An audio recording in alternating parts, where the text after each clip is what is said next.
Hi everyone, good afternoon. Good to have you at this session of innovLogue. I'm Dr. Michael Choi, your moderator for this session. Today we are in for a treat. The session topic is leveraging failure for L&D success. Now success is such an important word, but before success comes, very often we have failures, and failures are part and parcel of our daily lives. Right? So we are going to have 3 esteemed speakers for this session, but for those of us who are online, I'll just run through some instructions for you. First up is that if your connection is not so stable, please log off and come back on again. The chat room is actually available for you, so you can post your comments there, and then we'll pick them up from there as well. Now, if you have questions for us, can you please put them on Slido? Later on, there will be a slide to show the QR code, and so you can post your questions there. All right? Okay, good. So for those who are live with us, I hope you are enjoying. You're going to enjoy yourself. Maybe you help me to turn to the person next to you and just welcome each other. Just say hi, and just high five and so on, right? Very good. So this is our first hybrid session, so it's quite an interesting experience for all of us, right? There are axioms such as, for example, fail fast, fail forward. I would like to add another one, which is really we are not just what we eat, but also what we fail, right? So all those moments where we fail will help us to become more resilient, to become stronger, braver, more courageous, maybe our skin to be a little thicker as well. How many of us here have failed before, sometime in your life? Failed before, right? Thank you. I'm looking out for those people who have not put up their hands, just to make sure, either, maybe perfection, right? You're here, right? So, but all of us have failed before. All right, so this session is really about looking how we can leverage on failures for more productive learning as well as performance. Okay, so let me just run through with you some of the next few slides that we have, right? Okay, so here you can see a quick flow of the program outline for today. For the first hour or so, we will have the 3 speakers to make their presentations, right? And then subsequently at about 4:05-ish, then we will get into the most exciting segment, which is really the Q&A segment, where we'll take questions from both online as well as from the floor. Then about 4:50 or 4:50, then we will do a summary and then also have you complete a survey and feedback form. Okay, so that's kind of the program outline for today. So we keep it less formal and more fluid for that. All right, so let me just jump right into the introductions of the 3 esteemed speakers. So first up, we have the privilege of having Professor Manu Kapil. He's here in person with us, right? And it's a long list of accomplishments, so I'm just going to keep it safe and just read to you his background. Professor Kapil holds the Professorship for Learning Sciences and Higher Education and directs the Future Learning Initiative at ETH Zurich, Switzerland. An ETH Plus funded initiative, the FLI brings together more than 20 professors from 10 departments at ETH to advance research on the science of teaching and learning in higher education context and translates it into the practice of teaching and learning at ETH Zurich. Now, prior to this, Prof. Manu was a professor of psychological studies at the Education University of Hong Kong. He also worked at the NIE, NTU, right, in Singapore, as the head of the Curriculum, Teaching and Learning Department, as well as the head of the Learning Sciences Lab. He has published numerous papers in prestigious peer-reviewed journals, and he was also an associate editor for 2 academic journals. Let's give a warm welcome to Professor Manu, please. Thank you. No, I'll run through the rest first. Thank you. Yes. Thank you. We are all excited to hear your presentation very soon, very soon. Next up, we have Professor Michael Jacobson. He's online with us, all right, and you'll see in a moment. He's a professor and chair of education in the Sydney School of Education and Social Work at the University of Sydney, an honorary associate in the School of Medical Sciences. He is also the co-director of the Learning, Cognitive and Brain Sciences Research Group and an affiliate of the New England Complex Systems Institute. That's an amazing list of roles that you play, Prof. Jacobson. That's amazing, right? Let's give Prof. Jacobson a round of applause as well, okay? So it's online, all the way from Sydney. Finally, right, we have our well-loved and Dr. Pravin Sandhu. Okay, she needs no introduction in IEL. She's well known to many of us here. She's the founder of Search Consulting, an adult educator mentor, and a learning experience designer. She has consulted for MNCs and numerous SMEs. She has deep expertise designing and facilitating learning experiences online, in classrooms, and at work. As a learning specialist, Dr. Pravin uses design interventions that are backed by science to create impactful learning. So today we'll benefit from her vast experience in adult education, her successes and failures, so as to speak. Hopefully she will share some juicy stories with us as well, okay? So no promises, right? But you know, she's such an amazing adult educator, so we'd love to hear her later on. Let's give her a round of applause as well. Thank you. All right, very good. So last but not least, I'm Michael Choi. All right, I'm CEO at Tech3 and adult educator mentor at IEL as well. So not many people know that I was also a psychologist with the Ministry of Education long time ago, right, when I first started my career. So I love working with both children and teachers, especially in the area of pedagogy and instruction. So currently I run Tech3, an organization that develops and designs online learning resources, as well as also chatbots for learning. So that's been an amazing journey for me. All right, so it's also a privilege for me having worked with also World Bank, UNESCO, and some of the other clients, right? So it's really wonderful. But today, it's really my privilege to be able to work with the esteemed speakers, both on-site and online. So with all of you online as well, so I will expect you to also participate. Now with that, I'd like you to scan this QR code you'll see on the slide. So for those of us here as well, this is your channel to the Q&A space. But the first activity I'd like you to do is to do a poll. All right, so this poll actually requires you to answer this short question. All right, this multiple choice question. Whether you have heard of productive failure or not. Yes, no, or kind of, right? So many of us say, kind of, I've heard of failure, I've heard of errors, I've heard of, you know, not doing well, kind of, okay.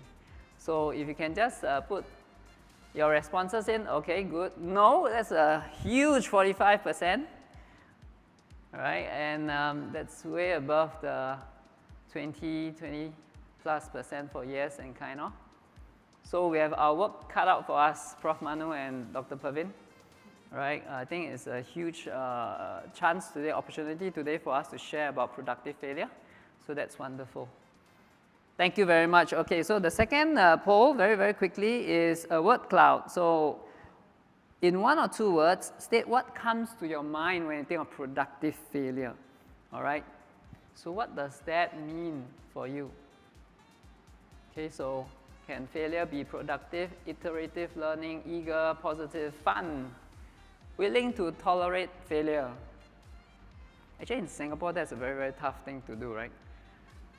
Failure. I mean, my son just came back, right? His results, not too bad, but sometimes, you know, say, okay, what about the person next to you, you know? How did she do? And I think that's where we need to move beyond just talking about failure, but the whole process of getting to where we want to get to, right? So take a quick look. I think this is also where it's interesting. For Prof. Jacobson, you're online, and I'm not sure you can see this, but it's quite amazing. Right? A lot of these phrases have to do with the process of getting to the place where you want to go to, like experimenting, maximalist productivity, and there's a whole say. Okay, I'm not sure what that fully means, but that sounds really interesting. What's my next cash flow? There's even a word loser, right? Is that really fair? Okay, so I think that becomes very interesting, okay? So for those of us who are on site, can you please just scan the QR code and just contribute to that? Please keep this Slido live in your phone because we will be going back to this subsequently when the presentations are made and so on. you'll be also asked to post your questions there as well. Thank you. Let's give everyone a big round of applause, okay? Thank you for your participation. Thank you so much. Awesome. So let me just, without further ado, just introduce our first speaker and our main speaker for today, Prof. Kapul. He will kick off the session by sharing about productive failure, right? Its latest developments and how this could apply to adult learning. Okay, so more so in the COVID digitalized learning world. Well, that's a tall order, right? Things have changed and changed quite a fair bit.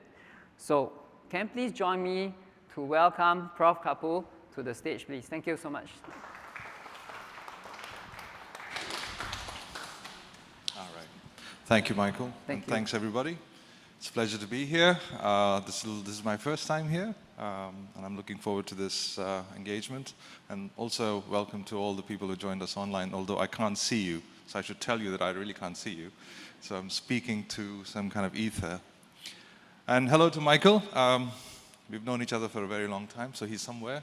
Hello to you too. All right. So if this works. Oh, okay. Okay. It's going there. All right.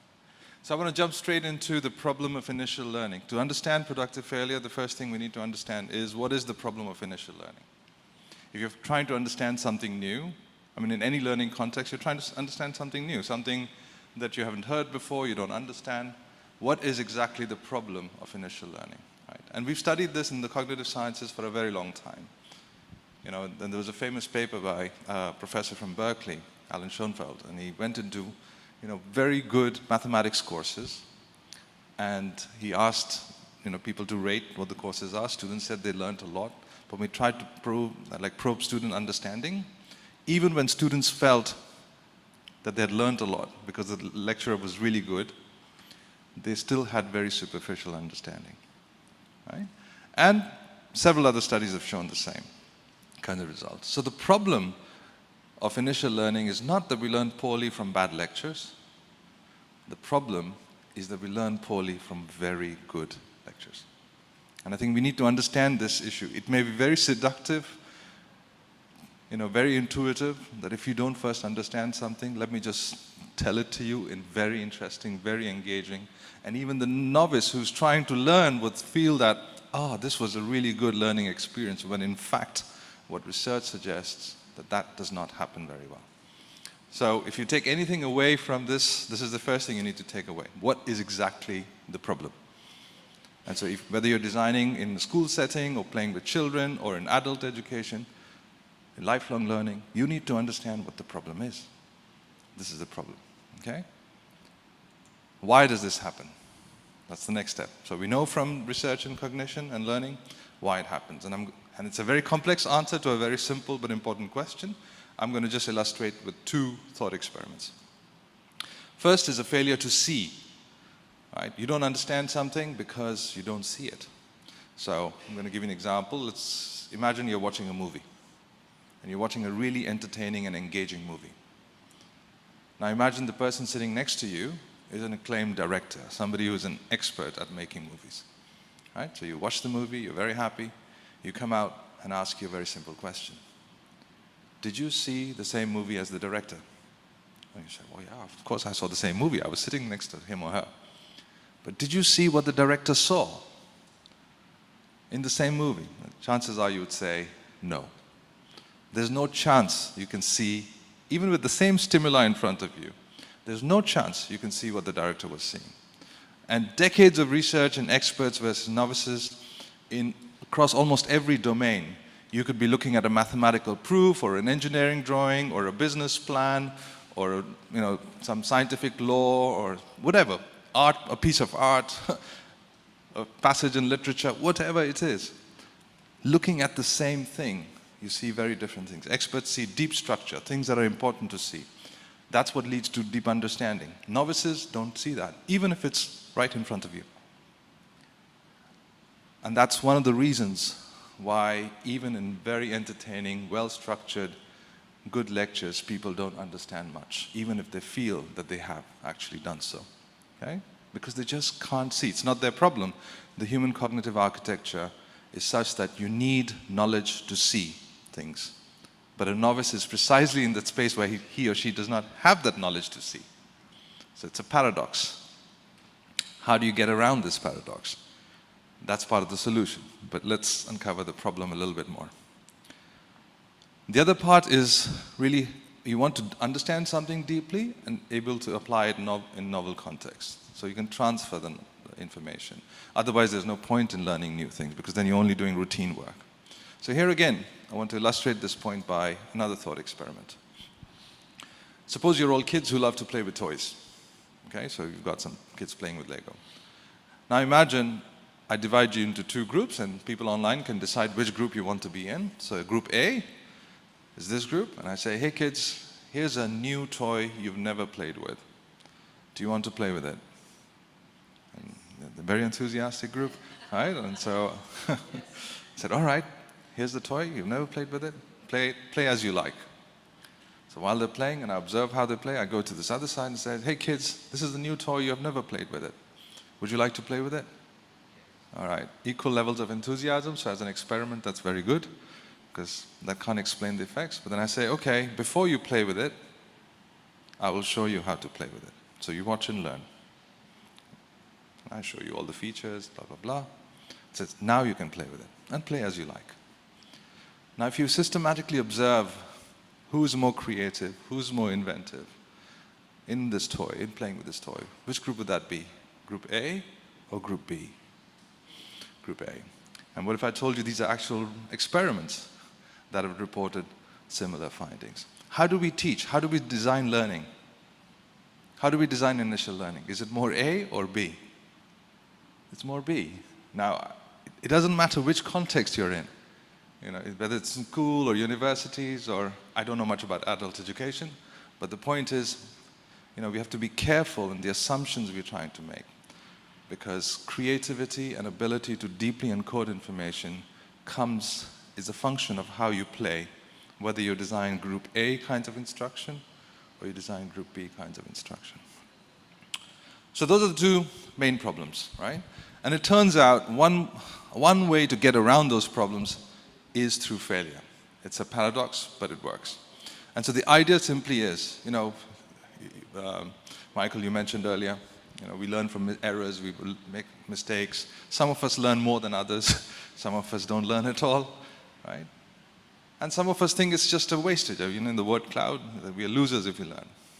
The idea of productive failure is that if learning from failure is a powerful mechanism, we should not wait for it to happen, because by that time it is already too late. What if we could learn more deeply, creatively, if we deliberately design for that failure in a safe way so that people can engage in Group B kinds of tinkering, and through that engagement they can learn better. Okay? So the idea behind productive failure is not simply, oh, let's just fail and all's going to be easy. No. The idea behind is we deliberately design based on certain principles and then see what kind of effects we'll get. So I'm going to quickly give you an example from a math classroom. I don't think anybody, unless in adult learning context you're doing data science, you might still find this interesting. So this example comes from a math classroom, and students are learning the concept of variation, statistical concept, standard deviation, variation. Now, the typical Group B kinds of instruction would be the teacher will come in and say, today is a lesson on this. Here's how it's formulated, give you lots of examples, show you how to solve problems, and then let you solve some problems on your own. In productive failure, we give them some data that's carefully designed and say, here are 3 football strikers. Invent as many ways of designing who's the most consistent striker. Notice there's no language about failure here. It's just a very well-designed challenge, a design challenge that's been given to students. And that's another point that I want to emphasize. You don't fail for failure's sake. You take on challenging tasks and problems that are beyond your skill sets, and failure is then bound to happen. Okay? So what do you think high school kids who have not learned this concept would do?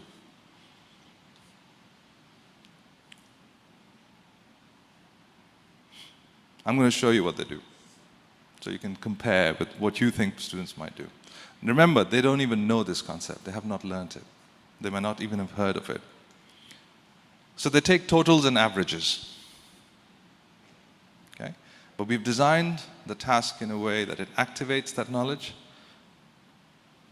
but they can't solve the problem because the totals and averages are the same.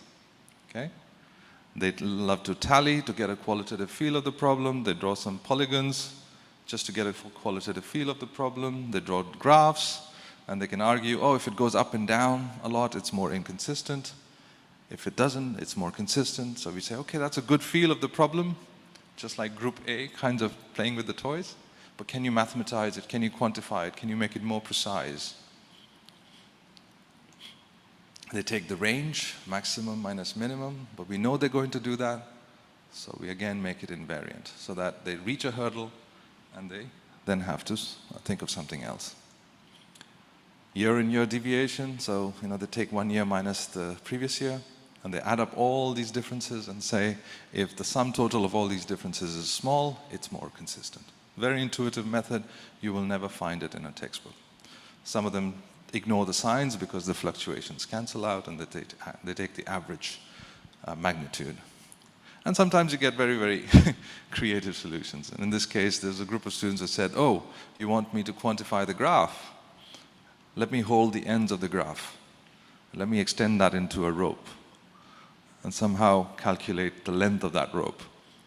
So the longer that rope, the more inconsistent. So they've broken down the graph into right angle triangles, used Pythagoras theorem, if you can see it at the bottom of them, and actually calculated the length of that rope. Now, mathematically, it's nonsense, right? I mean, you can't combine years with goals. But the real idea here is it's a play of imagination. It's creativity. They're inventing all these solutions before they've been shown how to play with a toy. See? And if this space of exploring and tinkering and failing incorrect, or generating incorrect or suboptimal solutions is well designed, it's not about just throwing into any task, it's well designed, then it could lead to a level of activation and awareness that is very productive for learning, provided they are then showed how to play with the toy. Provided after, say, 30 minutes of this or something like that, the teacher or an expert comes in and provides the actual explanation and assembles it all together. So the question then becomes empirically, does it work? It's not sufficient just to have a theory. There are lots of theories around, especially in adult education, like Kolb, and I think you were mentioning Kolb's theory of experiential learning, or Gagne's work and Bloom's work and so on. You have to look at empirical evidence, right? So we designed lots of experiments. So this is something that doesn't come out of one study, but many studies where we've compared direct instruction. So going and showing how to play with the toy, so type B versus type A, but followed by instruction. So experiments like that. And we found that if you look at just basic knowledge, things that come out on standardized tests or exams, there's no difference between the two conditions. Both direct instruction and productive failure are very good at producing high levels of basic knowledge. But where you start to see the differences are in deep understanding and transfer. So you have two groups of students who've studied the same thing for the same amount of time, with the same materials, with the same teacher. They appear very similar on basic knowledge, but very different on understanding and their ability to transfer. And that's what the productive failure effect is. Let me put this in context. This is, like I said, not one study. From a couple of years ago when we did this meta-analysis, we reported 166 different experimental studies, and the average effect size was 0.34 in favor of productive failure. And if you could do it to high fidelity, then it was 0.6 almost. And what do I mean by fidelity? If you carry out productive failure, you have to actually pay attention to how do you design the activity or the task that you design. It has certain features, certain principles. It's like if I want you to design a Lamborghini versus a Fiat, there are different design principles, right? So if you want designing a Lamborghini, then you have to follow the principles so that in the end you get a Lamborghini, not a Fiat. Nothing wrong with Fiat, by the way, okay? So you've got to put the activity into perspective, into principles, and then you've got to design the interaction around that activity. How are people going to interact? Are they going to work individually? How is that interaction going to be supported? Okay, in any context that you're designing. And this is the most important, the social surround. All learning activity takes place in some kind of a culture. So you've got to reset the norms of that culture to create a safe space where people can tinker and explore and set the appropriate expectations and norms. And so when somebody is able to design for productive failure that has fidelity to all these principles that I have not talked about, I've just told you that there are, then the effect of productive failure is the greatest. Let me put that into context. If you spend a year with a good teacher, and let's say your gain in your knowledge and expertise is that 1 unit, okay? The average gain you get with productive failure is twice that. That's how you interpret this in the educational literature, the effect size. But if you can do it to high fidelity, you can go up to 3 times. So we're not talking about incremental effects. We're talking about breakthrough effects. 3 times what you would normally achieve. That's stunning. If you look at mindsets work, Carol Dweck's work on mindsets, growth mindsets, you get about the same as a good teacher, 1 year, 0.2. Okay, just to give you a comparison of what's achievable. So, I think this might be the last couple of slides. I just want to quickly go into the mechanisms. Why does it work? Right?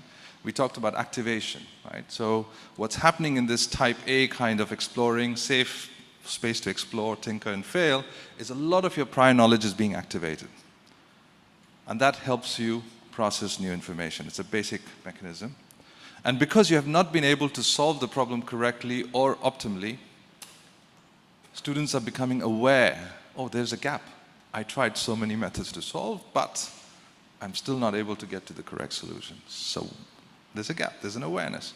And they want to bridge that gap, which brings in the affect, the mindsets, the motivation, the situational interest to actually bridge that gap. Okay? Now imagine you are in a room where, or working with students or adults, where the knowledge has been activated, they're aware there's a gap, and they want to bridge that gap. If at that point, a teacher or an expert comes in and assembles it all, and explains the concepts, explains the ideas, whatever the content is, that assembly is what makes the initial failure productive. Okay? And like I said, our work has gone on in a number of domains. It's not just mathematics. My own work is in mathematics, but our meta-analysis showed that it's gone in a number of STEM domains. Okay? Most of the work is still in education, like formal education context, like schools and universities, which is why I took this invitation upon so that we can also explore to what extent can it be used in adult education context. Because fundamentally, the human cognitive architecture does not change. Your mind works, whether you're learning mathematics or reading poetry, it doesn't matter.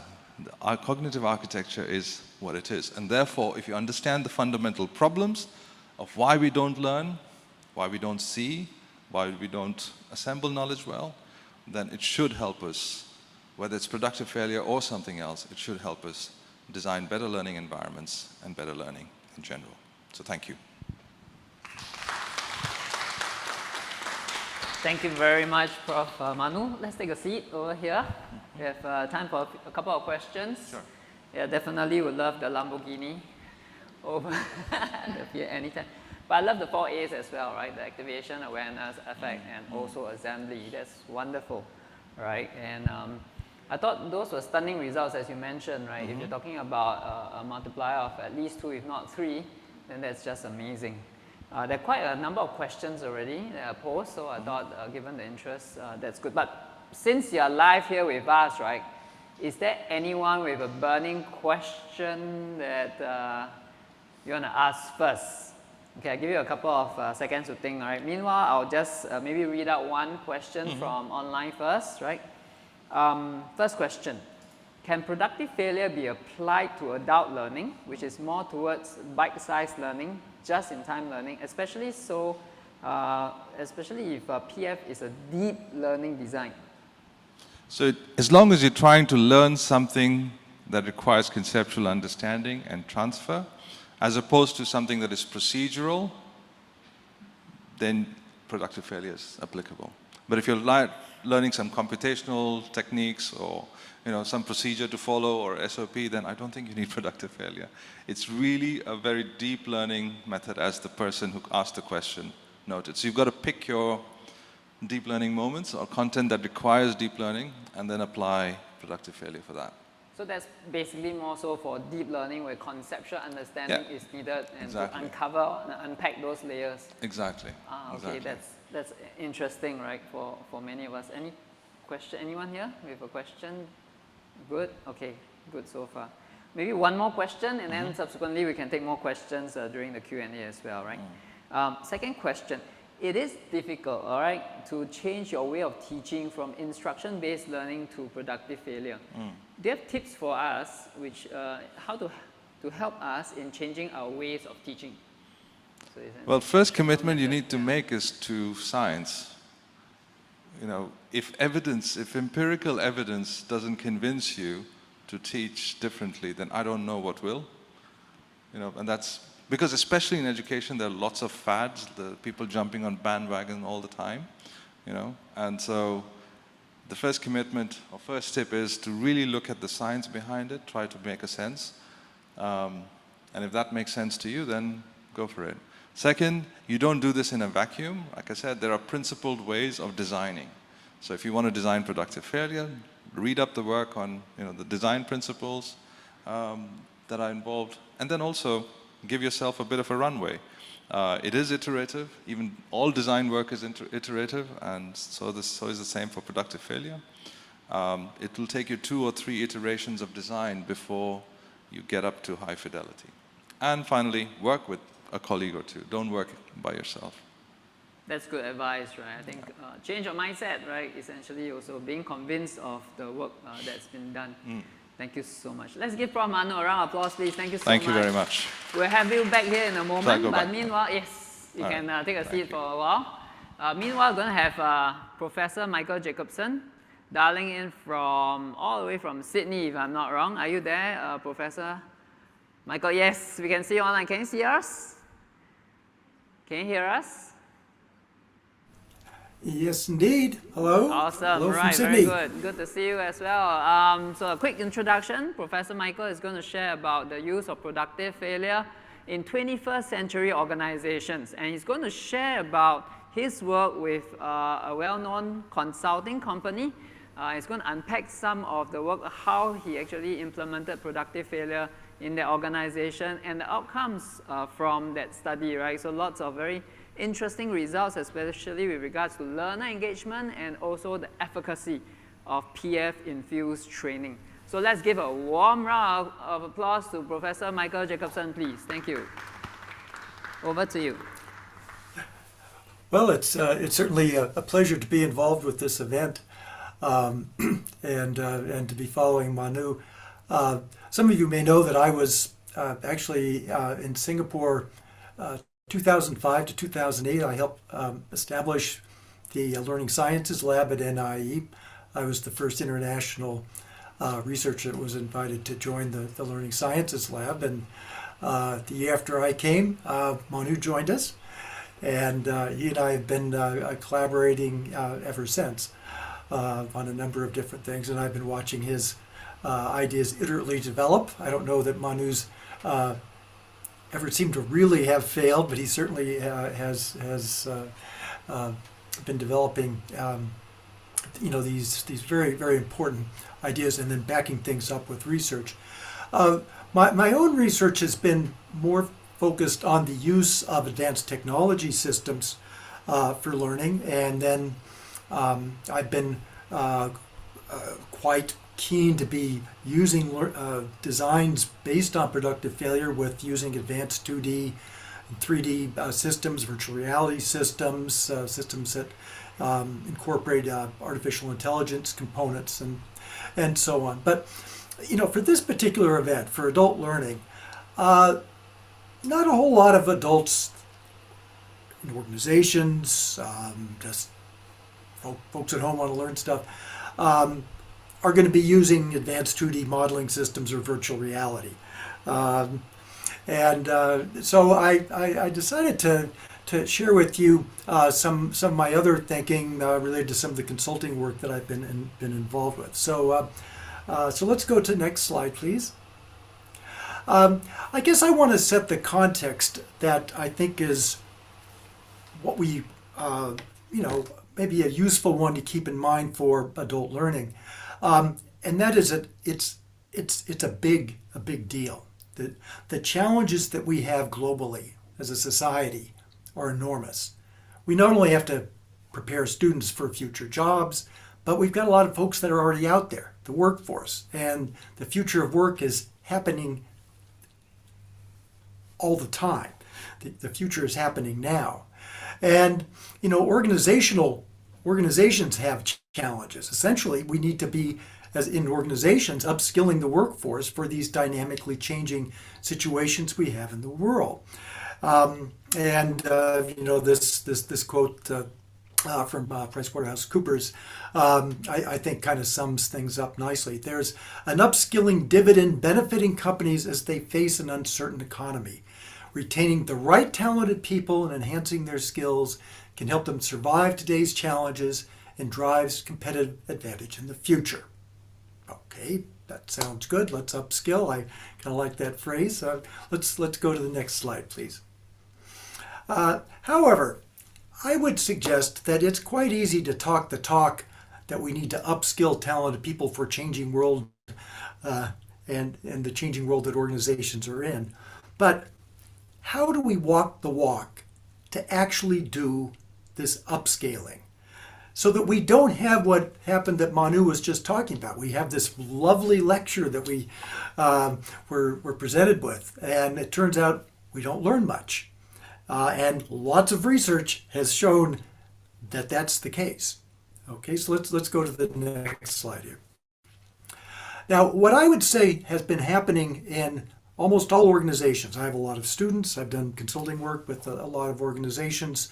And then my students who take my classes, who are involved with organizations, share with me what's kind of going on. And what I would suggest is going on in organizations, government organizations, companies, a variety of different contexts, that if we're going to say, well, we need to upskill with kind of traditional instructional approaches, and these can be in a class or they can be online, that these approaches typically are going to be following what you might characterize as instruction followed by problem solving, direct instruction, and then we give people some problems or some activities to do.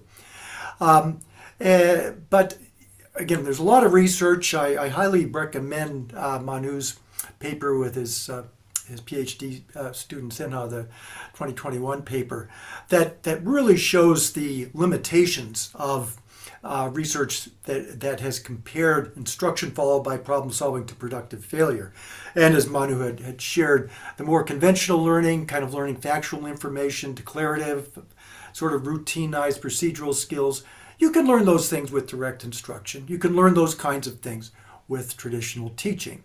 But if you need to have deep conceptual understanding, if you need to learn in ways that what you learn you can use in this dynamically changing world situation that is all around us and that companies and organizations need to be able to be productive in. And I would suggest that most adult learners do not have opportunities to take things other than traditional instruction. If you go to LinkedIn learning courses, they are videos, direct instruction, and then you have some activities that happen afterwards. They fall into the paradigm that Manu was just talking about. They can be useful for certain kinds of knowledge, but it is not the deep learning, and it's not learning in ways that you can apply or use that knowledge very well in new situations. Let's go to the next slide. Thank you. So everybody loves the word innovate. In the tech world, companies and so on, innovation is, let's go back. I wasn't quite ready for the that slide. But I guess I want to really emphasize this point, that productive failure is a very, very important innovation. It's an innovation not just safer learning in schools, it's an innovation that can be powerfully used, in my opinion, to upskill in organizations. And I want to give you an example of that next. So now the next slide, thank you. One other comment before we kind of launch into it. To do real research like many of us have been able to do, that Manu's been doing, other groups, my research group in Sydney and when I was in Singapore, it's difficult to do careful scientific research in organizations. You got busy adults. It's hard to get funding in organizations. It's a lot easier to get funding from various agencies to do things for kids in schools. It's tough to get funding to do research in organizations. You do have entrenched training approaches, and you come in and say, well, let's do something different. Well, some folks say, well, what we're doing works fine, thanks.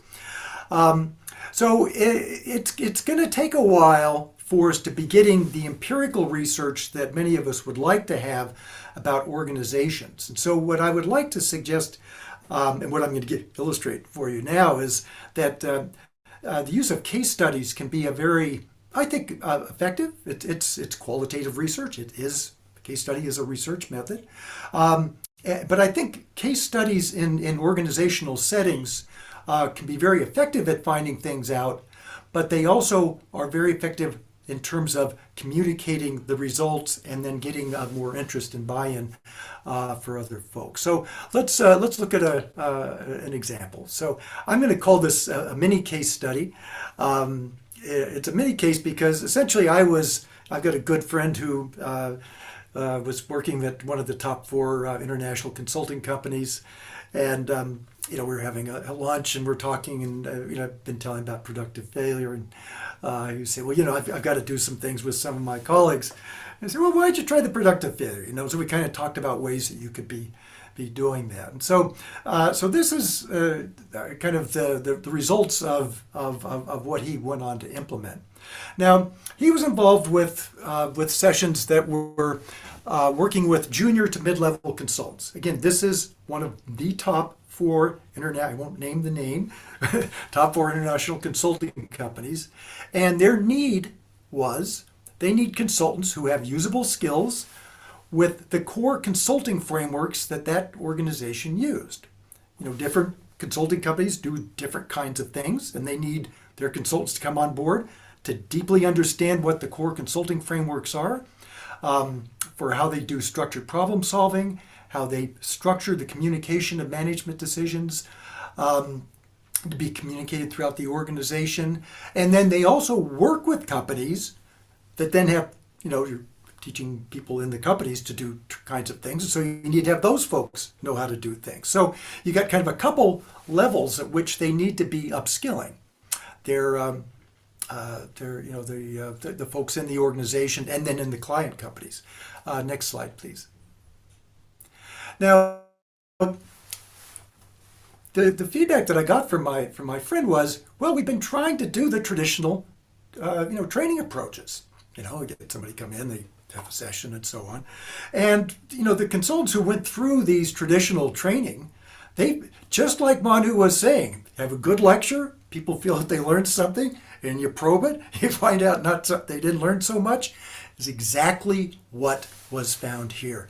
Now these are people, they've got university degrees, top universities, master's degrees. These are very educated professionals.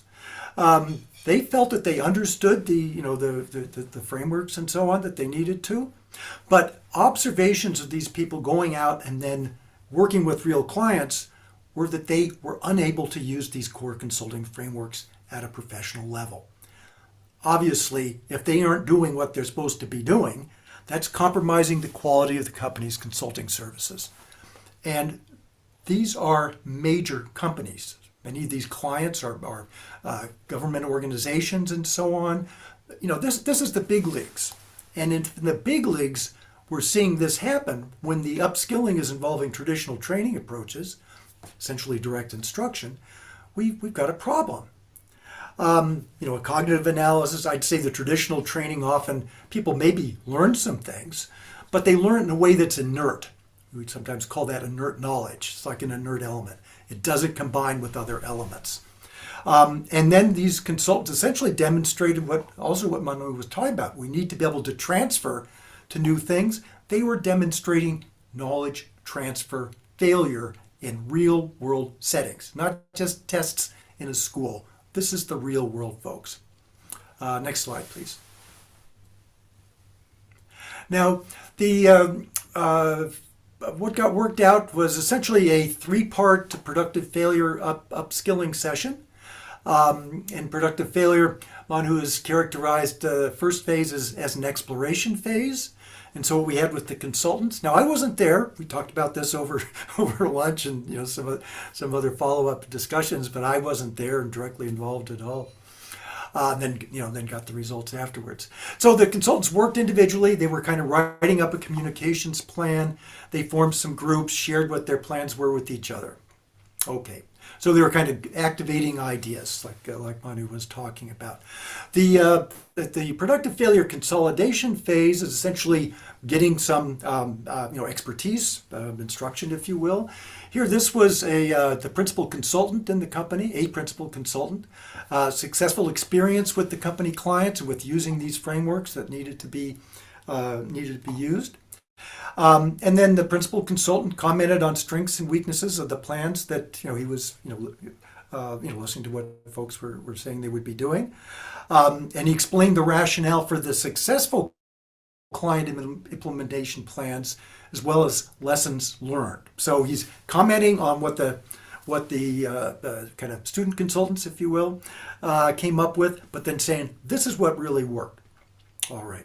And then what is sometimes called a knowledge assembly phase. There was a follow-up, different client challenge that would require using the core consulting services.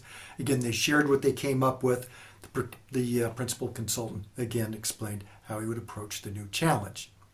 Okay, so this follows the basic kind of template of productive failure. Next slide, please. Now, the feedback on this was the participants found this very engaging, very effective.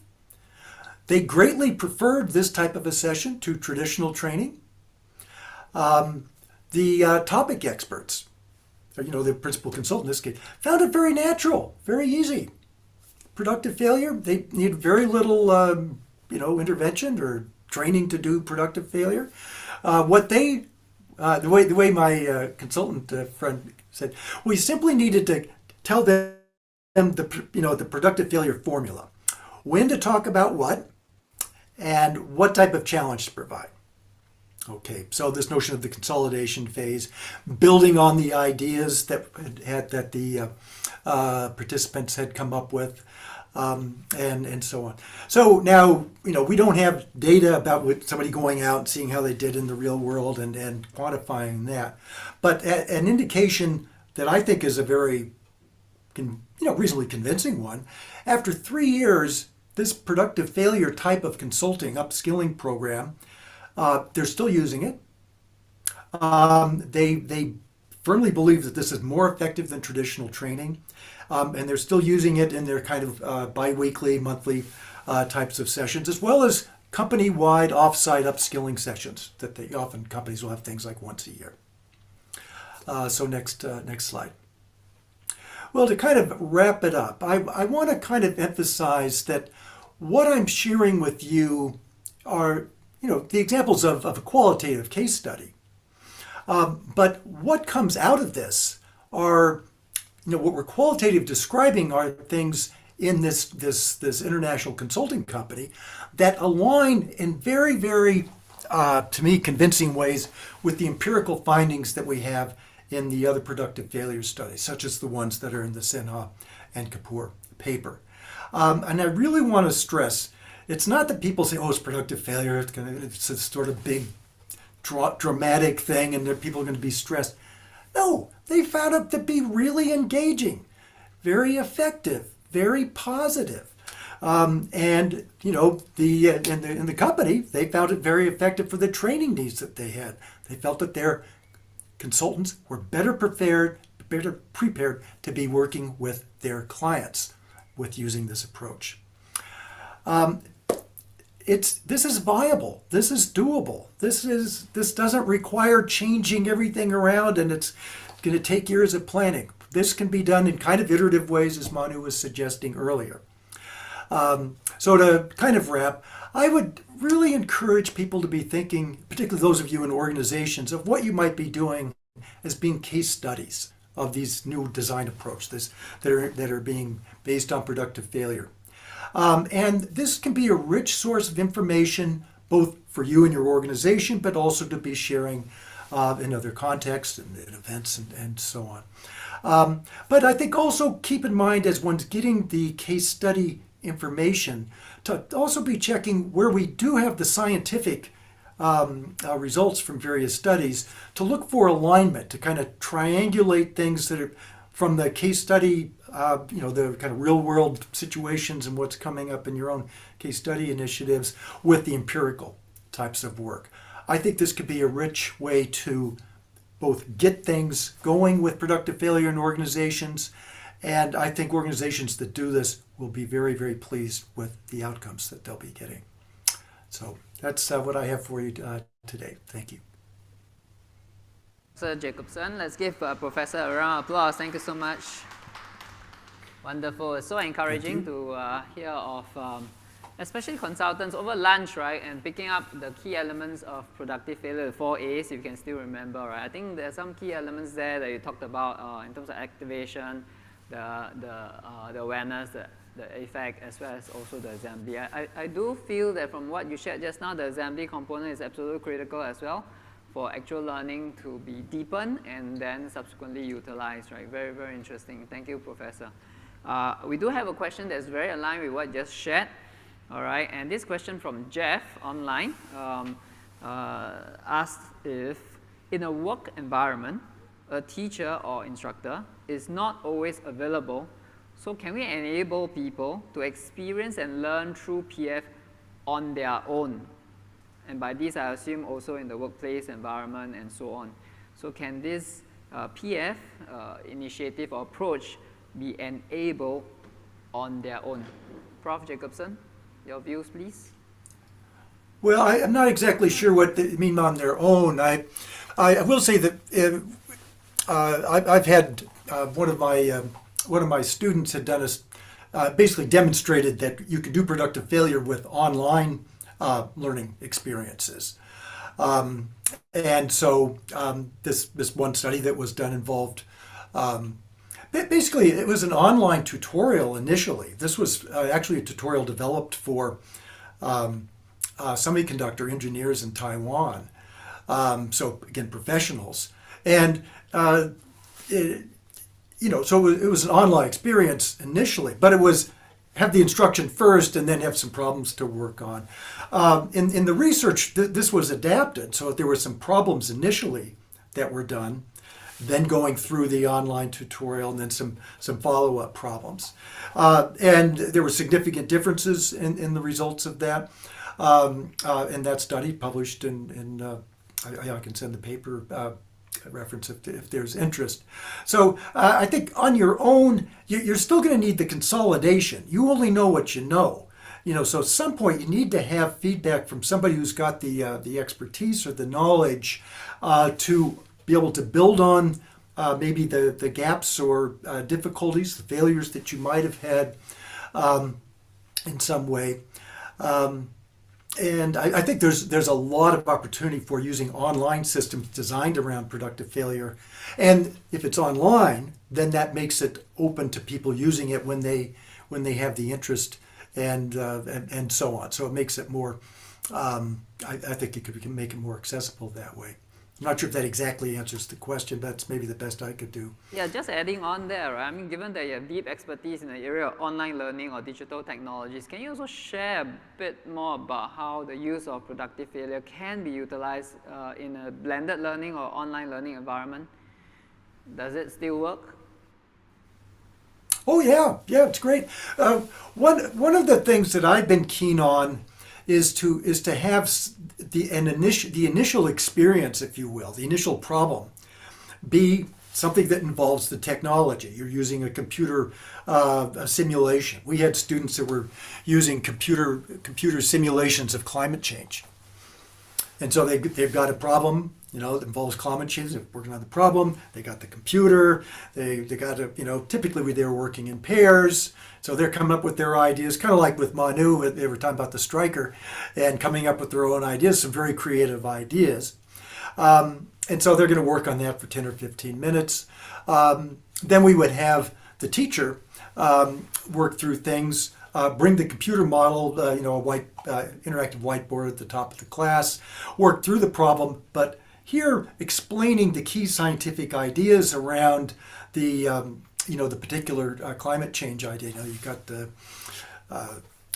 feedback loops that are in systems, the carbon cycle and greenhouse gases and nonlinearity that you have with the temperatures and stuff. So anyway, so that you could be building on, providing that consolidation using the technology as well. So that's using the technology in a classroom setting, but you can also adapt these things for fully online deployment as well. And Zoom actually makes it kind of convenient to do productive failure types of things completely online. You can do breakout groups pretty easy and then bring everybody together. And that's how I do my teaching now, basically productive failure using Zoom. Prof. Manu, you wanted to say something? Yes, go ahead. So just to add to that, I've got another meta-analysis on flipped learning, together with John Hattie, whom you might have heard of. It's coming out. And we analyzed flipped learning interventions across the years. And flipped learning traditionally follows just the video first and then active learning in the class. And we found where flipped learning was most effective was when it followed productive failure. And that's a completely online implementation. So. Nice, thank you. Thank you so much. Let's give a round of applause to Prof. Jacobson as well, and thanks Prof. Manu for sharing. Thank you. So for those of us who are tuning in, you just started, just joined us rather. This is just the initial taster, right, for the questions that come in later on, right, during the Q&A. So next up, we're going to have Dr. Pravin Sandhu. I was about to say Prof. Pravin. And she's going to share a topic that's like safe to fail, right? And that's very interesting. She's going to share some of her own stories as well from her teaching days, training days, and her sneak preview. She's going to touch on two very important concepts that resonate with me a lot. So one is learning is emotional, and next is learning is social. So I just stole the thunder from her. No, I didn't. So let's give a warm round of applause to Dr. Pravin, please. Thank you. Hello, everybody. I'm very humbled to be in such good company with all the professors around me. And so I'm thinking, what can I add? Yeah, what can I add to this discussion? And listening to both professors, I think what I'd like to bring is exactly what Mike has just said, the human social element of learning, and learning human skills rather than mathematics or sciences, yeah? So I've done it wrong. I have got it wrong before. And I remember years ago, I had assigned at the very start of a one-day course, I had assigned learners into groups, and I had them to do an activity. And there I saw at the back of the room was this man who was very visibly, even from the front of the room, refusing to participate in that discussion. He had his arms crossed, and he was leaning backwards. So I went to him and I said, would you like to join the others for the activity? He said, you haven't taught us anything, and yet you want me to do something? You want me to fail, and you want them to watch me fail? So I have got it wrong before, yes, Mike, and I'm here today to share, hopefully when I get it right as well, okay? So safe enough to fail, a topic that's really close to my heart and that I've been somehow associated with for the last 20 years, as I have been incorporating elements of failure, and I had not heard of productive failure, just accidentally incorporating those into my classes. So I'm going to do a deep dive, 4 parts to this short talk. One is a very real case study with Singapore Armed Forces instructors, how to convert them to facilitators. Then I go on to trying humbly to relate what I was doing there and what I do in many of my other classes to elements of PF, and that was quite gutsy of me, seeing I don't know much about PF, yeah? And then I want to go to PF, older learners, and psychological safety, and these are lessons I've learned, having been blessed to have run hundreds of classes at the Institute here over the last 11 years. And then I'd like to end with some suggestions for considerations for applying PF to the CET adult learning sector. So here we go. Context. 12 people in my class, all very proficient SAF instructors, right? Lecturers, maybe presenters, but definitely the first 2. And they needed to learn how to facilitate. So I ran this same class 12 times over 2 years, and here was what I did. So day 1 was a bit of introduction to facilitation concepts, adult learning, etc. And then very quickly, the challenge. Facilitate a 20-minute learning session, facilitate, yeah, and get everybody engaged, your classmates, all 11 of them, get them to participate. So what happened, right? So they had the task.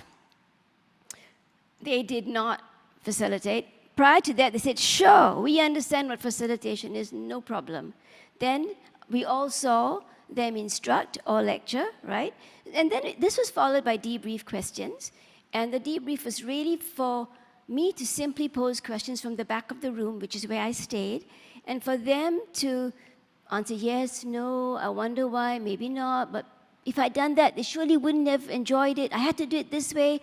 I know the right way, so I have to tell them the right way first. So these were the kinds of insights that they were drawing. And what happened was I needed them to see that where they were at the start of the 4 days, because facilitation is a spectrum, right? On one end, you can sort of lecture and present, and on the other hand is really free-flowing facilitation. So we needed for everyone to place themselves authentically, so we can all humbly say, we are here now. And maybe over the next couple of days, we can go towards there, yeah? So, which is what we did. Days 2 and 3 were really all about concepts. And yes, there was, I suppose, to talk about Prof. Manu's language, there was more assembly, because we had done the awareness, etc.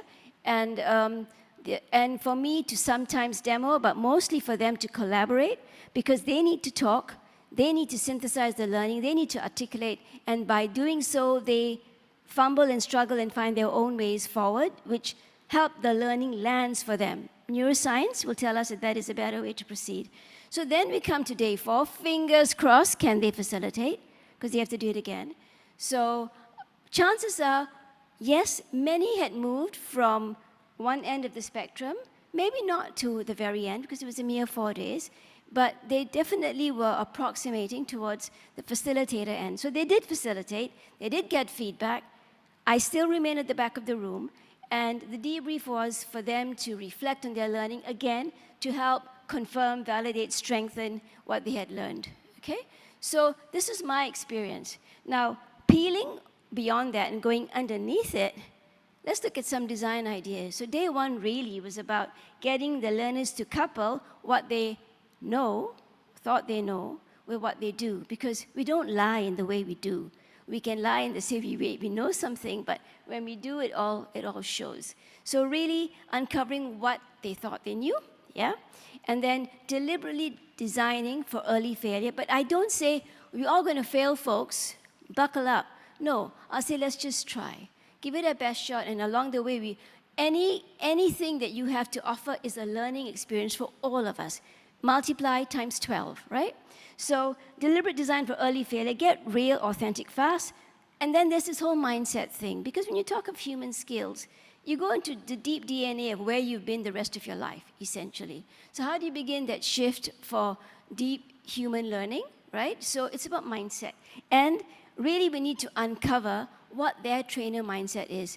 If they believe that the only way for them to train is for them to tell, and everybody will miraculously absorb and therefore learn, then we need to uncover that first, fast, and get down digging days 2 and 3 until we can come out the other end of the tunnel, hopefully with some kinds of improvement. So I've boldly, excuse me, Prof. Manu, I've boldly here borrowed, this is Prof. Manu's visual, and if you look at, you've got the design phases, and this is publicly available. So you've got the design phases on the left, how you start and then how you layer, and for general assembly towards the end. But I'm very interested on the 3 columns: task, participant structures, and social surround. So if you look at what I was doing, is the highlight in blue, I was definitely looking at designing tasks which were challenging, but not overly so, right? Sort of input plus 1, what you know they can do, plus a little bit more. So that was the task. And then, of course, there was lots of collaboration. And the final column on the far right is social surround. And that is something I'm passionate about, is really creating a safe space.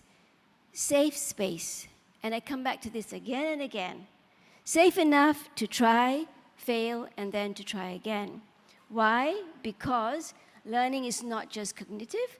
Learning is also emotional and social, especially doubly, triply so when failure is involved, and may I add, when we are in an Asian context. Because having lived in various parts of the world, what I find is in our society, we are super harsh with failure, right? So we are harsh with failure. We judge those who fail, and naturally we judge ourselves when we fail. So like the story I told you at the very start, you are setting me up to fail? How could you do this? You're setting me up to make a mistake? What pleasure do you get from it? So these are deeply entrenched mindsets, values, expectations our learners bring to our class. So productive failure can be very risky in this kind of environment, right? Learning is also social. And more so for adults, I believe, because the power, the magic that I've seen adult learners make together when they can get social, when they can laugh and dare to say what they don't know, when they can laugh and say, I'm sorry, but I have to ask a stupid question. And I always ask everybody, let's give applause to that, because that person is daring enough to show what they don't know. So learning is emotional, learning is social. Where did I get this from, this whole thing about safety? So I think I need to go back to my PhD, which is a mere 2 decades ago, yeah? So what I did then was, I did a qualitative study. It was ethnographic, and I had the pleasure of watching 2 classrooms with 2 different English language teachers in Singapore, and I watched these classrooms from point of birth all the way for 10 weeks, okay? And I watched how the culture in these classrooms evolved. And in one classroom, there was a free flow of questions, laughter, asking and asking again, and a teacher who didn't seem to be bothered if she was asked the same question again, okay? And in the other classroom, there was darkness. If you don't know, you keep quiet. Because those who had asked the day before, earlier, were scolded or told off or belittled because they said, I said that already before. Don't you know we're on page 24? Are you dreaming or what? Stuff like that. You know, I'm sure we all can remember instances of us hearing scenarios like that. So what did I learn? I saw, after 10 weeks, one class soaring with a can-do mentality, soaring because they believed that they were good enough to ask any old question. it was safe, yeah? So in that classroom, the instructions were super clear. There was a consistent use of classroom management strategies. There was no mystery about what was going to happen next, etc.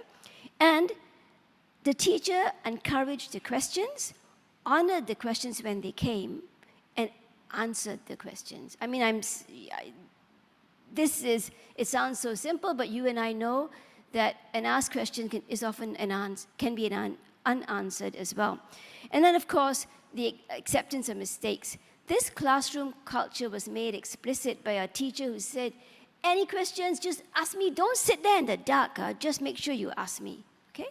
So in that kind of setting, fast forward, and for the last 15 years, I've been doing training, various types, but a lot of leadership training.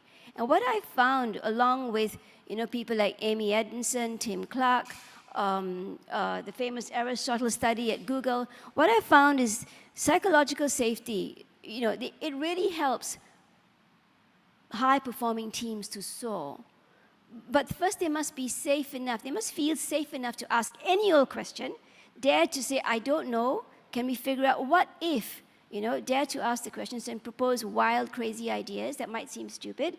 And then, of course, to have clarity on their meaning, their purpose, what they are there to do together to solve. So psychological safety, huge in a learning space. Here we are, a bunch of adult educators in this space thinking, can we now use PF, right? Can we design for productive failure to help older learners? And I love this. Learnability is path dependent, right? And I also owe that one to Prof. Manu. So when Manu says learnability is a person's ability to learn, right? It's not black and white and based on that person. It's based on what us educators, how we design that learning experience. So if there are many paths towards learning, which one do we choose? So how can we enable older learners to learn new things quickly, right? Sometimes very quickly, and it could be virtually, in person, etc. So how do we choose? So there are many design ideas, okay? So simply put, you need to know the learner profile of who's coming in, and then you need to design activities and challenges which they can stretch to meet. You need to manage the stretch. The manager of the stretch is in the design. If you overstretch, you might demotivate them and they've given up, yeah? So after you see how they perform, the next thing you want to do is say, okay, you're here now, because it's very good initial diagnostics to see them do a challenge when they first come in. But we need, by the end of 1, 2, 3 days, to get you over here.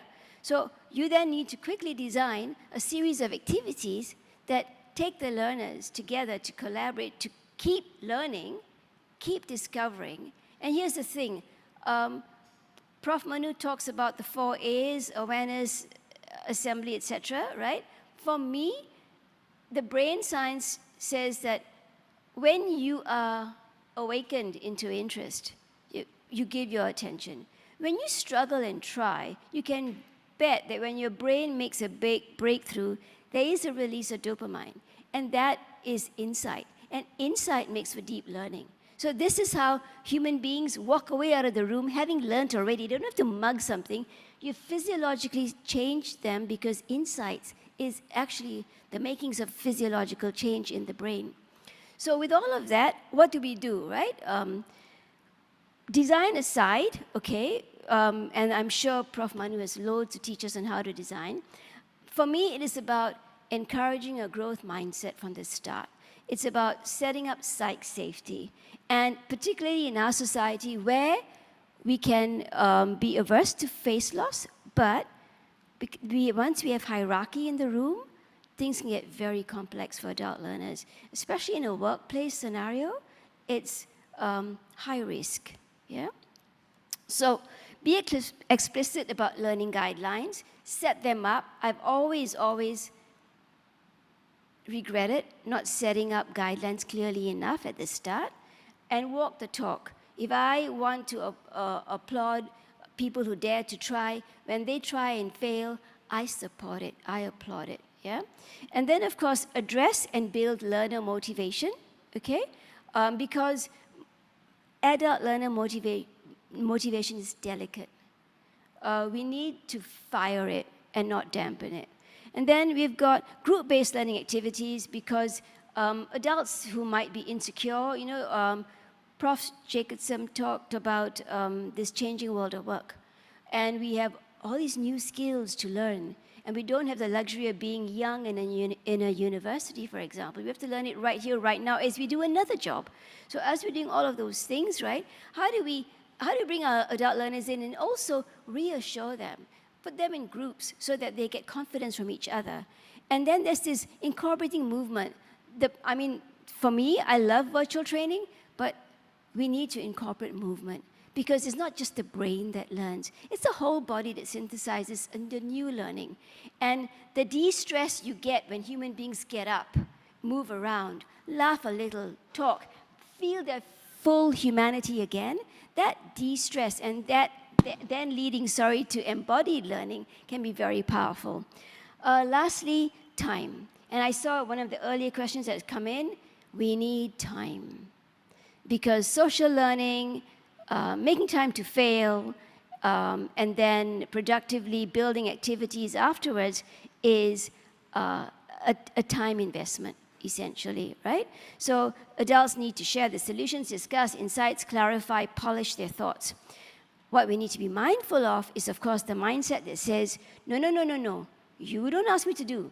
You first tell me, I learn everything, and then I'll do. Because this mindset, we will see again and again. And whilst Prof. Jacobson talked about MNCs and consultancies, I think that there are different mindsets operating in the private sector as there would be in the public sector, who might be less risk averse. And we might have to be even more delicate with how we go forward. Yeah? So my last slide, some things to consider.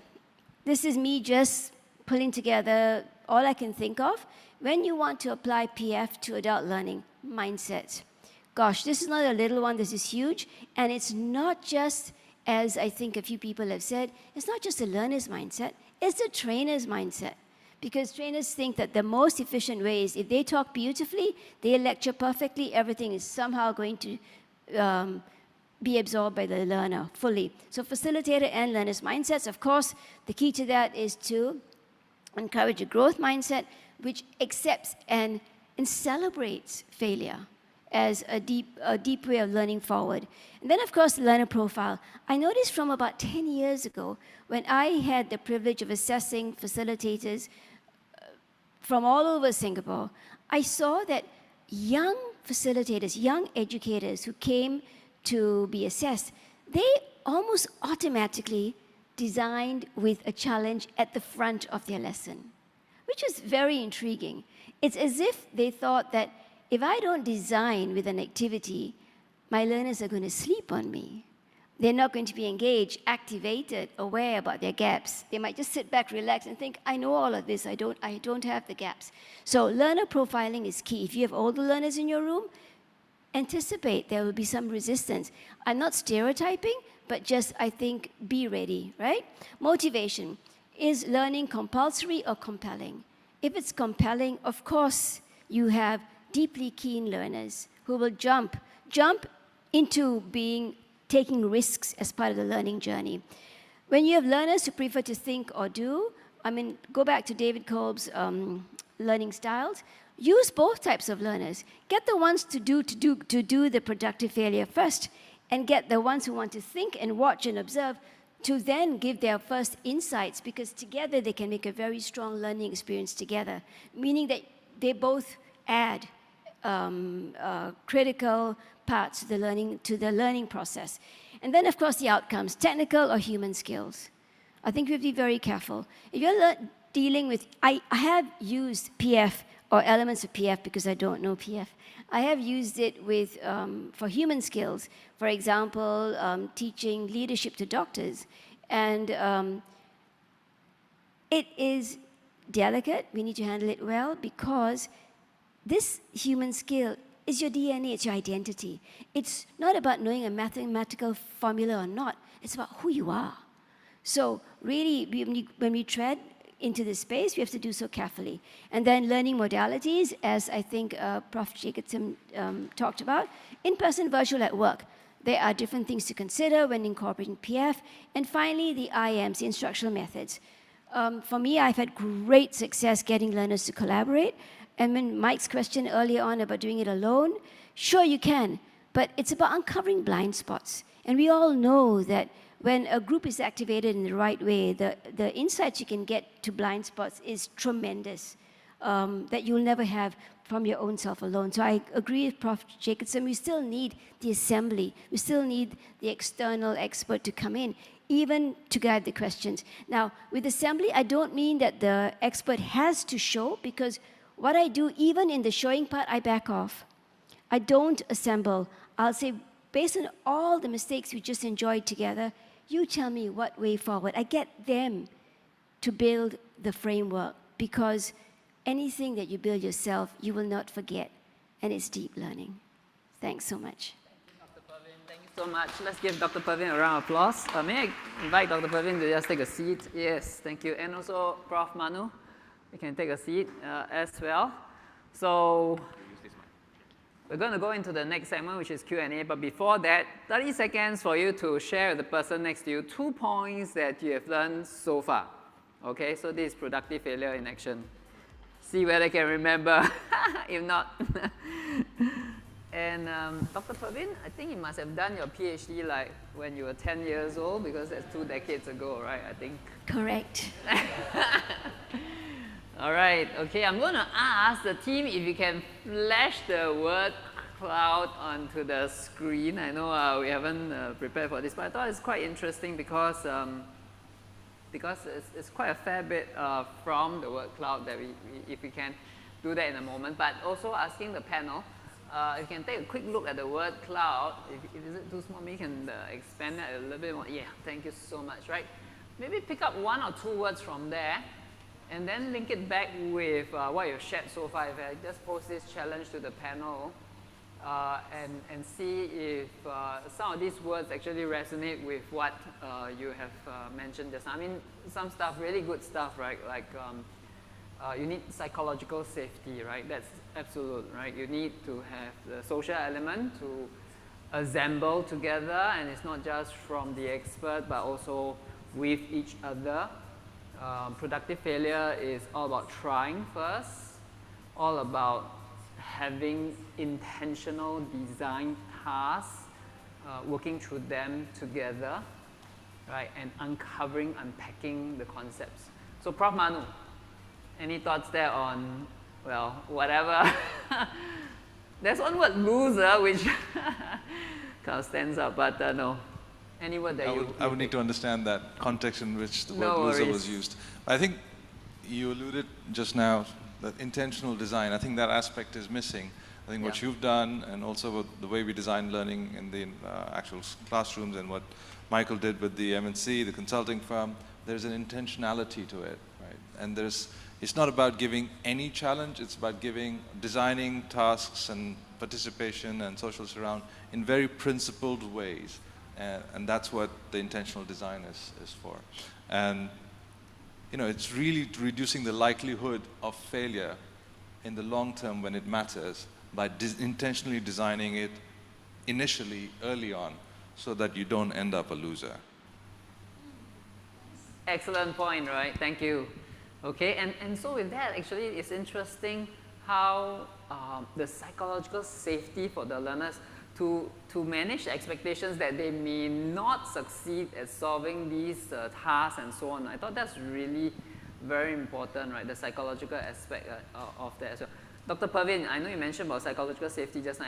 Anything else you want to add about, let's say, learner resistance, or something about them, managing their own failures, right? Especially when they can't solve it, especially in Singapore schools, right? Tough So question. we can't like a switch. Say everybody, forget your fears, let it go, you'll be fine. Because some people will still resist. We're all on our own learning journeys. Let them. So if he needs to lean back and not participate for now, there'll be others who dare to go. So tap on those who run ahead and help them pull the other ones along with them in time, yeah? Good point there, right? Prof. Michael in Sydney, any thoughts there? Yeah, you know, one of the things that I'd like to suggest maybe is to, you know, with productive failure, you know, you're working with students who aren't experts. So as you give them things to do, by definition, they're not going to be able to have the expert solution. So they're going to be failing. But another way to think about it, when in the actual, you know, when you're doing productive failure, at least how I've been doing it and in the studies we've been doing, is to kind of focus on, well, the students are engaging in a task, and then when the consolidation's going on, you don't need to tell the students that they failed. Guess what? The students know that they didn't quite get it right because they figure this out. They have certain metacognitive dynamics, processes, and so on that's kind of keying that in. So what I've recommended to teachers, what I do myself, is to say, well, that's an interesting idea that you were trying out, but that didn't seem to quite work out, did it? You know, like with the strikers and you know, the numbers that the students were given to work with, and then, you know, things kind of come up that what they were trying out didn't quite work. So you didn't say, well, you failed. You say, well, yeah, it didn't quite work. Well, is there something else you could be doing? So I tend to kind of kind of advise not to think you need to tell the students that they were wrong in order to then tell them how to do it right. Just kind of say, well, that was, you know, it's a little gentle kind of thing. That was kind of interesting. But did you try this? Or have you thought about doing this way? Or you did something that was kind of interesting. You know, a scientist would call that, you know, standard deviation or dynamic equilibrium or something like that. In other words, use these opportunities to build on the student ideas. And some of the ideas are partially right. They've got pieces of the right thing, but they're also missing certain things. So focus on that in the kind of instruction that's provided in the consolidation phase, not really on the failure part. Bonnie, you have a lot of thoughts in these areas, I know. I just want to add, I think one of the things we don't do very well and often in the learning context is to set the didactic contract. You know, this idea of learner preferences, learners know what's best for them. I mean, you know, if you design instruction to match learner preferences and learning styles, there's rubbish evidence for it. So the first thing you should just chuck out the window is any reference to learner preferences and learning styles. Instead, learners themselves are very bad predictors of what actually works for them. Okay, so having a conversation about, oh, we are going to design using productive failure or challenges or some other way other than direct instruction, is to have this conversation of, A, as a novice, you do not really know what is best for you. I know this is sensitive, but they don't. Research suggests it very clearly.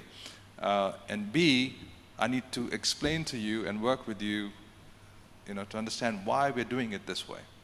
So that the person who's leaning at the back of the room, you know, I would go ahead and talk to him or her and say, here's why we're doing it. You know, here's why I'm getting you to start with this challenge where it might be difficult for you. Because A, a lot of research suggests that. A lot of research suggests that even if you prefer me to tell, you do not, evidence doesn't support that if I match to your expectations, that you will actually learn. And then eventually it goes into a conversation about shared values. Why are you here? You know, why are you learning this course? Is this a shared goal? Is it because, I think I love what you said, compulsory versus compelling. Are you here because of some compulsory thing that you have to do, or are you here because you're compelled to learn more and grow more? And I think having those meta conversations about how you're designing, why you're designing, bringing in the research to convince the learner, you know, that shifting to this way of learning is actually going to be more productive, and then engaging them in the design. I think that first step sometimes is missing. Thank you. I think engaging learners is absolutely critical in terms of conversations, having that kind of almost peer-to-peer, right? I mean, with a lot of respect. I like what Prof. Jacobson mentioned, right? Building on what they already know, and I think empowering the learners to at least socially construct their own understanding so that the ownership is theirs, right? So that they feel they actually arrive their own learning. And actually, it's a very, very delicate skill, right? It's deep skill sets that the facilitator or the trainer needs to have as well. Dr. Pravin, what do you think about the kind of skill sets that the trainers need to have when implementing PF? Or tough question again, huh? No, not at all. Not at all? Okay, fantastic. So I see the trainer as the leader in the room. And the more I teach leadership, the more I realize that whatever I teach leaders in companies, etc., to do also applies to trainers. Meaning that listening to your learners is not done enough. Just like leaders have to learn to listen to their people, I think trainers also should listen to the learners. And then you talk about early on negotiating, right?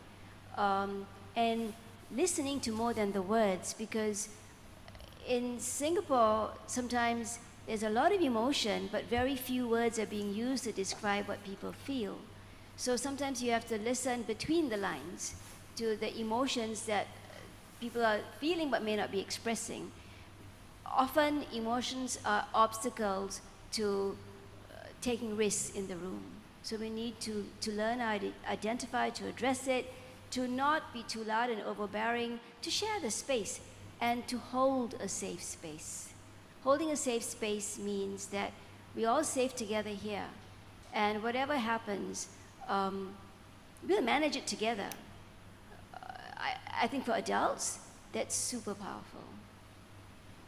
Excellent, thank you. Prof. Manu? And we've got studies coming out on emotional dynamics during productive failure, and we're clearly breaking new ground, but we're finding that positive emotions are not always associated with positive learning. Negative emotions are not necessarily bad for learning. It's actually, so sometimes shame, anger, frustration, these are actually very good for learning, deep learning events. And if people come in thinking that making learning easy would ease learning, that's simply not the case. The whole point is to get into that zone where you will struggle, you'll get frustrated. I love that point. Yeah. I love that point, because if everything is easy, very little is learned. And this whole idea of struggling and assembling your own learning, and therefore it's yours forever. So research also is showing that, sadly, true, that negative emotions actually can make for deeper learning. So I think the idea of being frustrated, right, you remember it and you remember your struggle more. But I think then the facilitator has to help lead the emotional state from going through negatives and uncertainties and frustrations to success, and to having this growth mindset of wanting to do more. So I think we need to learn how to manage emotions better of the people in our room, virtually or not. Absolutely. I know Prof. Manu have a little bit more to add. Prof. Jacobson, you want to add on there, because you've been in Singapore for a while as well, and you absolutely know our culture about negative emotions and so on. I know a bit about Singapore. Can do la. I'd like to share just a little bit from one of the interviews we did, a study that was conducted in Singapore, where we had students use computer models to learn about kind of the physics of electricity. And so we had a direct instruction group, and then we had a productive failure group, and we had interviews. And the direct instruction, now we did the interviews right away, and then we analyzed the data later. When we did the analysis, the productive failure students learned significantly better. They did better on the transfer, better conceptual understanding than the direct instruction. But the interview was very interesting.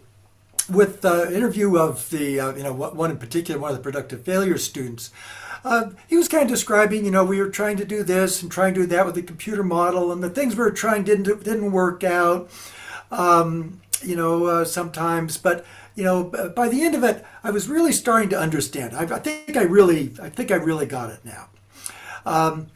Now with the others, one of the direct instruction students, he was saying, I really don't understand what was going on. I didn't, when I was going through it, I thought I was doing okay, but at the end, I know I don't really understand it. And you could tell that the frustration wasn't from during the learning activity. The frustration was realizing at the end of it that, metacognitively, he kind of knew he didn't really understand the electricity ideas that we were going at. And so, in other words, it's backwards. You would say, well, the direct instruction is supposed to be minimizing the frustration, and so they'd be leading them to be more successful at what they're doing.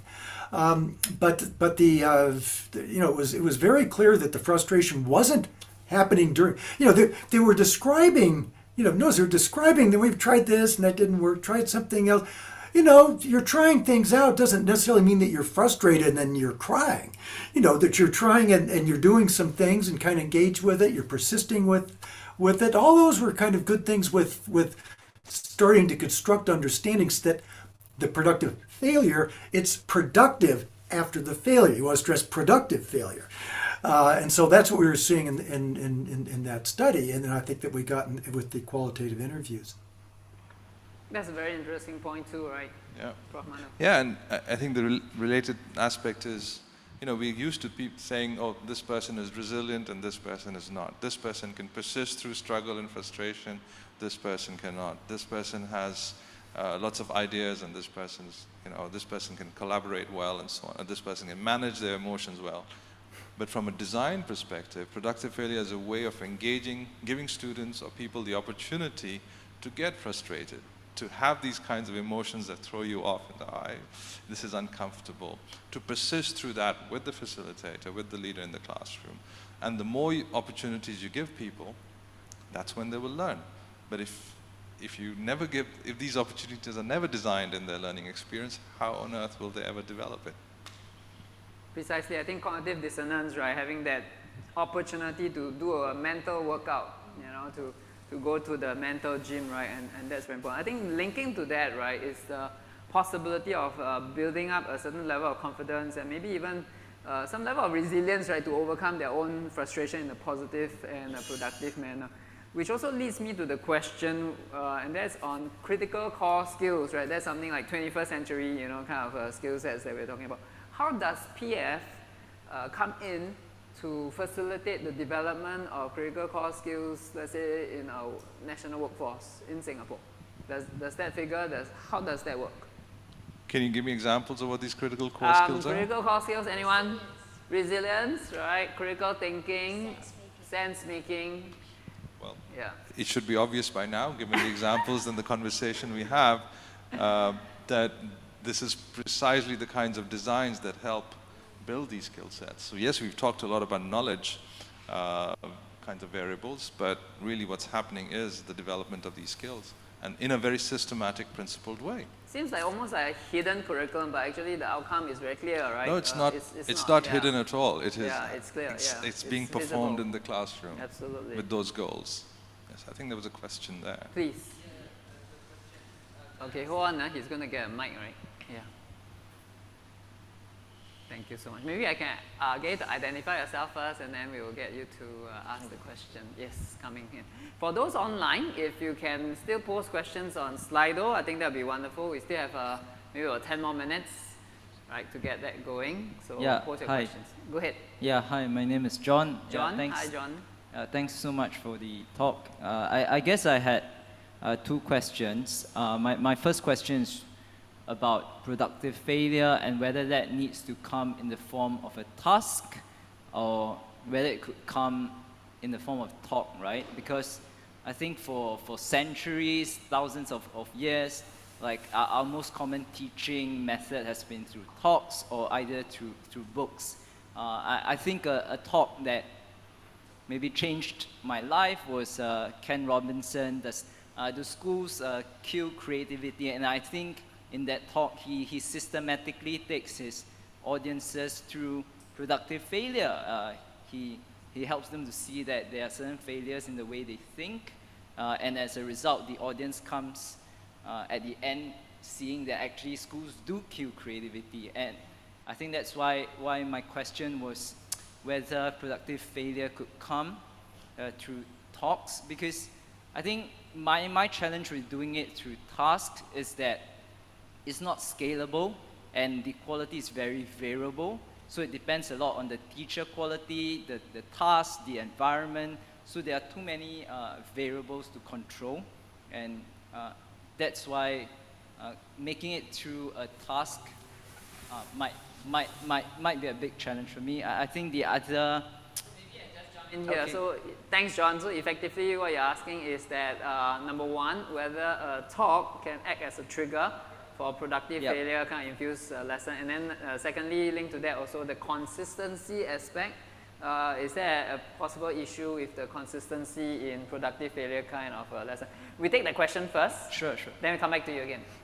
Yes. So the underlying mechanisms are always operating. So activation, I'm talking to you, you're getting activated right now. I could get you engaged in a task, you would also be active. The question is not whether a talk cannot activate or make people aware. It's the degree of that invocation and how it comes together. So the question to you as a designer is, yes, you can tell somebody something and they will have to activate their priors to make sense of new information. Or you can engage, do this more deliberately along certain principles. Again, activation is coming in, right? So the principle is the same, but the degree and the effect that it has is very different. It's like two cars, back to the cars analogy. Both cars have to obey the laws of thermodynamics. But the way you design for those thermodynamics in Lamborghini is very different from the Fiat. You understand? Decide which one you want. You want Lamborghini or you want Fiat, depending on your goals, not for me to say. Okay, thanks. Prof. Jacobson? Oh, I was just going to say I want to get a Tesla. All right, Tesla, fine. Whatever. But again, it gets to the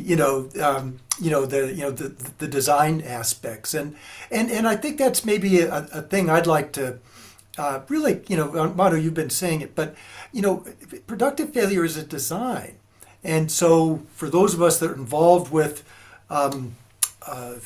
teaching, training, instructional kinds of things. We're designers, architects are designers. They design spaces that people are in. People that design cars do things. The ways in which we design the environments that our students or our participants that we're working with and what they're going to be having, we have a fair amount of control over that. But I think what productive failure research, and for some of you this is very new, some of you are just hearing about it, but some of you have had some prior experience. As you get into it more, thinking of these are some design principles.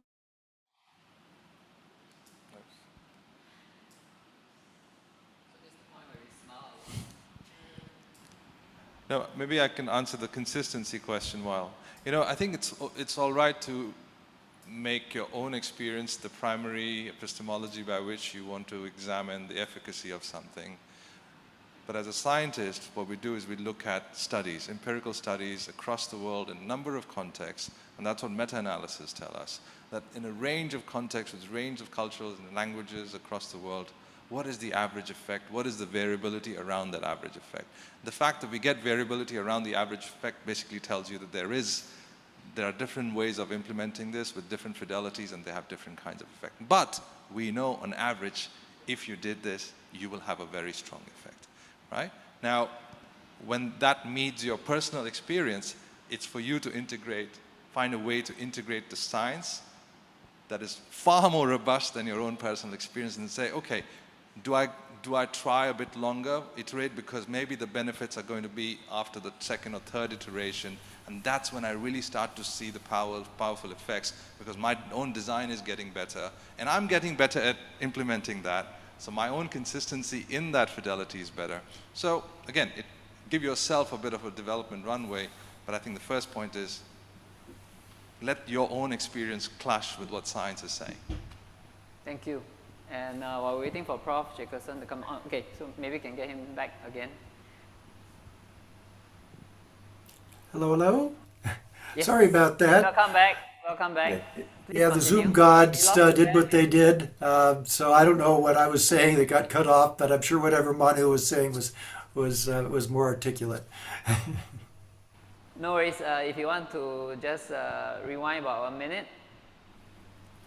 Well, I guess I just want to stress the design part, and that the principles of productive failure, it's a different design. And so try, if you're kind of new getting into it, try to approach productive failure principles and look at them kind of clean. Try, we all come from other backgrounds, some other perspectives and stuff. And if you want to say, well, productive failure is kind of like this or it's like that. I think one of the chat things was, well, it seems a bit like problem-based learning. Well, it is a little bit like problem-based learning, but there's some key differences. And so, but if you're trying to kind of I really do problem-based learning a certain way, and I want to do productive failure, and I think just try and think about productive failure in terms of the design features that it has. If you're going to be making an electric car, you design electric, and there's only so much of, gasoline-powered cars you're going to be able to pull over. And if you pull over some of the stuff of gas cars that's not relevant, then it's not going to help you out. So that's maybe the point I was trying to get at. Just try and look at productive failure and really understand the principles, and then work from those. And then you can build on that out as you get more experience with it. Absolutely. So intentional design, it sounds like it, especially going to buy a car, buy a Tesla.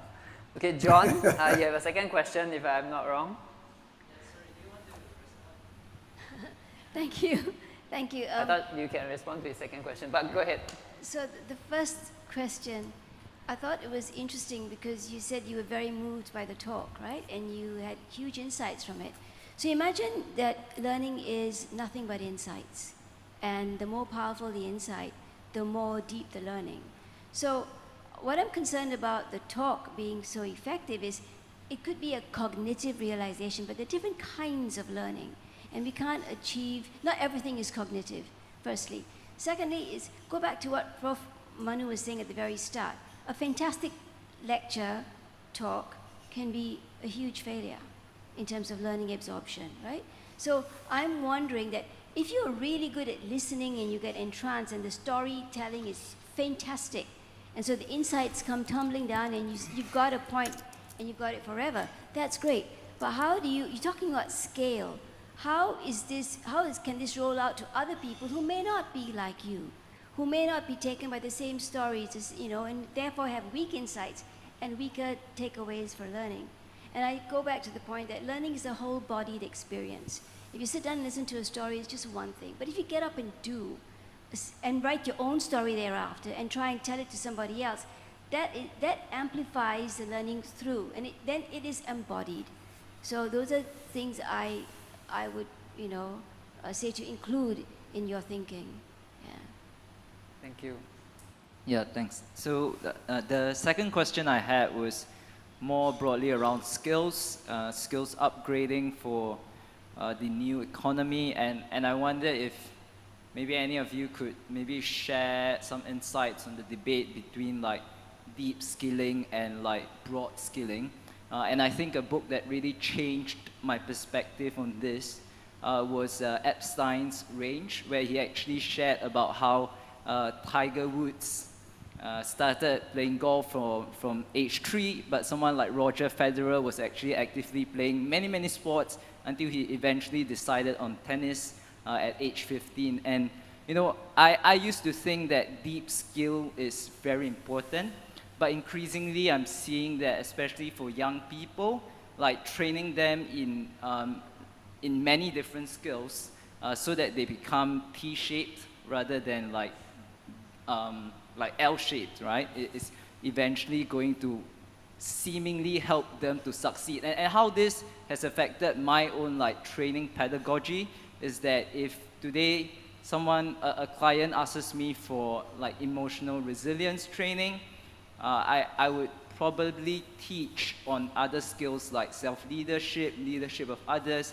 communication, rather than just focusing on like emotional like leadership. So I really wanted to hear your perspectives on that. Thanks. Maybe I will also kind of write on your question as well. There's a question online which is somewhat similar. Does PF only work for situations with clear right and wrong kind of outcomes? What about situations which are a bit more nebulous, a bit more like broad-based and so on, kind of not sure where you're going?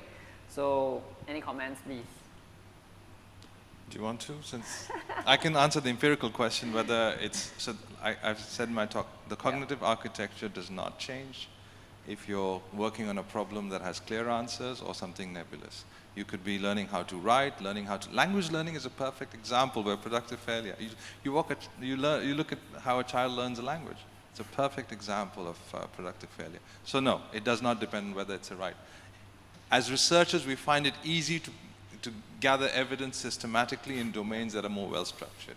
But that should not be taken as a boundary condition for how the cognition itself works. On the issue of deep skilling, if you can, so I have a 2x2 here for you, where you have learning on one axis and learn agility on the other axis, right? So if you have, sometimes you have, high learning, you're learning something, but you learn it in ways that make you very agile to learn new things, right? So you become deep in one area, but you learn that depth of knowledge in a very agile way, and that's what Hatano and Inagaki called adaptive experts. And we need these kinds of experts in the ecology. Not everybody has to be an adaptive expert, but you do need these kinds of people. Sometimes you have deep learning, but in a non-agile way, because you don't have the kinds of experiences that allow you to cross boundaries. So you get what, again, Hatano and Inagaki say, routine experts. So people who can do what they've been trained, but like very good surgeons or very good aircraft pilots, you don't want them to be experimenting too much with the planes, right? So very good routine problem solvers. And those are routine experts. Sometimes people don't go deep at all, but their learning is so agile, so broad, they become generalists, okay? And you need those kinds of connectors in the system. So the question, and then there are obviously people you don't want to develop are the ones who have neither deep learning nor agility to learn new things, right? And that's undiscovered or untapped potential. So my point is, in any ecology, you would need at least all three of these kinds of expertise.